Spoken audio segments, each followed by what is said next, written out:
BNP 35% যারা supporter তারা তো মনে করেন বা স্বপ্ন দেখেন যে তিনি হবেন প্রধানমন্ত্রী। আজকে সন্ধ্যায় জাতির উদ্দেশ্যে ভাষণ দিয়েছেন বাংলাদেশ জাতীয়তাবাদী দলের চেয়ারম্যান জনাব তারেক রহমান এবং জামাতে ইসলামীর আমির জনাব ডক্টর শফিকুর রহমান, জনাব গোলাম মওলা রনিম। আপনি তাদের বক্তব্য শুনেছেন হয়তো অথবা শোনেননি, কিন্তু এর মধ্যে তাদের মাঠের যে বক্তব্য বিবৃতি, যাদের জনগণের সঙ্গে তাদের যে ইন্টারাকশন, সেগুলো আপনি জেনেছেন। নানা ধরনের বিষয় আসছে, নির্বাচনের খুব কাছাকাছি আমরা এই সময়ে তারা প্রতিশ্রুতি দিচ্ছেন আগামীর সুন্দর একটা বাংলাদেশ রচনার ক্ষেত্রে, কিন্তু কিছু কিছু বিষয় আছে এখনও তাদের মধ্যে এক ধরনের দোষারোপ কিংবা পুরনো রাজনৈতিক যে বিতর্ক, সেগুলো কিন্তু এখনও রয়ে গেছে। ৭১ আছে, চাঁদাবাজি, দখল, তারপরে তাদের ধর্ম নিয়ে যে রাজনীতি, সেই বিষয়গুলো নিয়ে দুই পক্ষের মধ্যে কিন্তু একটা লড়াই কিন্তু এখন একটা চরম পর্যায়ে। কারণ ভোটের মাঠ, স্বাভাবিকভাবেই এটা নিয়ে অস্বাভাবিক কোনো চিত্র নেই। সব মিলিয়ে আপনি এই পর্যন্ত কি দেখছেন মানে সামনের যে ভোটের দিন আসছে, সেই সময়টাকে কেন্দ্র করে আপনার চোখে কি গুরুত্বপূর্ণ বিষয়গুলো চোখে ভাসছে? প্রথমত আমি জনাব তারেক রহমান সাহেব আসার পর থেকে তার সকল বক্তব্যগুলো শুনেছি বা শুনি। এ কারণ হলো যে বিএনপি 35% যারা সাপোর্টার তারা তো মনে করেন বা স্বপ্ন দেখেন যে তিনি হবেন প্রধানমন্ত্রী।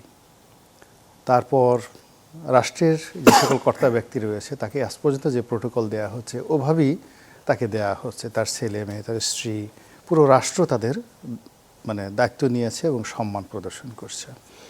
কাজেই একজন নাগরিক হিসেবে ভবিষ্যৎ প্রধানমন্ত্রীর বক্তব্য শুনতেই হবে। অন্যদিকে আমিরে জামাত, যেখানে আমেরিকা বলছে, অন্যান্য কৌশলগত রাষ্ট্রগুলো বলছে যে এবার জামাতের ক্ষমতা আসার বিপুল সম্ভাবনা রয়েছে। জামাতের যারা নেতৃবৃন্দ, তাদের বডি ল্যাঙ্গুয়েজ, কথাবার্তা সব কিছুর মধ্যে একটা ক্ষমতা ভাব, একটা আমির ভাব এবং একটা খলিফা ভাব। তো এরকম একটা ভাব সব চলে আসছে, যেগুলো দেখতে আমার ভীষণ ভালো লাগছে। এই কারণ হলো যে দুর্ভাগ্য হোক সৌভাগ্য হোক, আমিরে জামাত কিংবা জনাব তারেক রহমান সাহেব দুজনের সঙ্গে আমার ব্যক্তিগত সম্পর্ক বিভিন্ন সময় ভালো ছিল, এখনও হয়তো আছে। তো আপনার প্রিয়জন ডানে হইলেও আমার, বামে হইলেও আমার, আমিরে জামাত যদি দেশের প্রধানমন্ত্রী হন আমার ভালো লাগবে, তারেক রহমান সাহেব হলেও ভালো লাগবে। এই জন্য আমি দেখি, তাদের দুজনকে দেখি, খুব মজা করে দেখি। কিন্তু অবাক করা ব্যাপার হলো যে আমি দুজনের কারোর মধ্যে কোনো স্বস্তির লক্ষণ দেখি না। আমরা তাদেরকে প্রধানমন্ত্রী বানিয়ে লাফাচ্ছি, কিন্তু তাদের দুজনের মধ্যে কোনো শান্তি দেখতে পাচ্ছি না। তাদের শরীরের সঙ্গে তাদের মুখের কথা, ঠোঁটের সঙ্গে চোখের সম্মিলন, চোখের সঙ্গে যে চোয়াল, এই চোয়ালের যে সম্মিলন একটা আছে না, সৃষ্টি সুখের উল্লাসে। যখন আপনি কোনো কিছু সৃষ্টি করবেন তখন আপনার দেহ মনে একটা পুরো কাজ করে যাবে, উল্লাস কাজ করে যাবে। তো ওইরকম দুজনের কারোর মধ্যেই আমি কোনো উল্লাস দেখতে পাই না। তাদের কাউকে দেখে মনে হয় না যে অ্যাসার্টিভ কোনো কিছু রয়েছে, এবং তারা কনসিস্টেন্সি, যেটাকে বলা ইংরেজিতে, ধারাবাহিকভাবে তাদের যে বক্তব্য, চিন্তা চেতনা তারা গত 17 মাসে স্বাভাবিক রাখতে পেরেছেন এবং আগামী 17 মাস তারা এই ধারাবাহিকতা বজায় রাখবেন। তা না করে যেটা মনে হলো যে জামাতের আমির বা আমিরে জামাত তিনি প্রাণান্ত চেষ্টা করছেন যে কি করে তারেক রহমান হওয়া যায়, এবং তারেক রহমান সাহেবের অনেক কিছুই তিনি অনুকরণ করেছেন। চেয়ারে বসা, ব্যাগ টানা, তারপরে শেষে খুব স্বাভাবিক হওয়া। যেমন তিনি চিত হয়ে মঞ্চের উপর শুয়ে পড়েছেন, বিছানার উপরে, একটা শীতল পাটির উপর। আমার ভীষণ ভালো লেগে গেছে। এত একজন প্রধানমন্ত্রী প্রকাশ্য মঞ্চে শীতল পাটির উপরে চিত হয়ে শুয়ে পড়েছেন, এই দৃশ্য আমি না দেখলে আমার চোখে বিশ্বাস করতে পারতাম না যে কি আগেকার দিনে হযরত ওমর বা অন্যান্য যারা ছিলেন তারা খুব স্বাভাবিক জীবনযাপন করতেন। আমাদের আমিরে জামাত এভাবে সে কৃতজ্ঞতা প্রকাশ করতে পারে যে একজন ভক্ত তাকে একটা শীতল পাটি দিয়েছেন, তাকে সম্মান জানানোর জন্য তিনি চিত হয়ে শুয়ে পড়েছেন।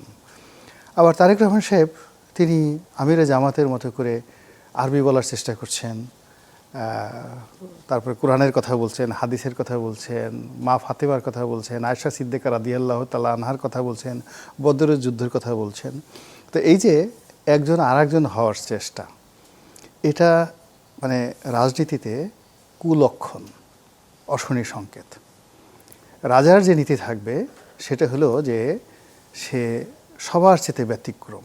Leader means a combination of many people, a thousands of people, লক্ষ লক্ষ মানুষের চিন্তা চেতনা ধ্যান ধারণা তিনি ধারণ করবেন এবং সারা পৃথিবী তাকে নিয়ে কি চিন্তা করছে কি বলছে ডাজ নট ম্যাটার।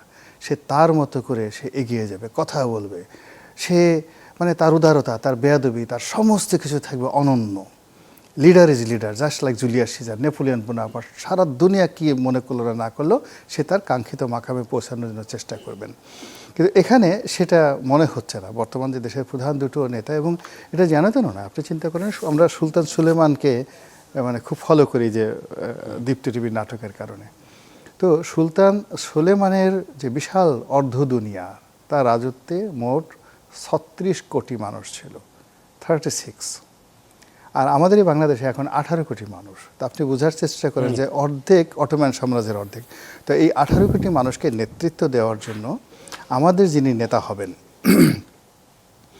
তার মধ্যে যে ভীষণ থাকবে, যে মিশন থাকবে, ধৈর্য থাকবে, সহ্য থাকবে, শক্তি থাকবে, সাহস থাকবে, জ্ঞান থাকবে, বুদ্ধি থাকবে, লেখাপড়া থাকবে, তারপরে শেষে দার্শনিকতা থাকবে, ফিলসফি থাকবে, নীতি থাকবে, নৈতিকতা থাকবে এবং হিস্ট্রিক্যাল হেরিটেজ থাকবে, ঐতিহাসিকভাবে এটা ঐতিহ্য থাকবে।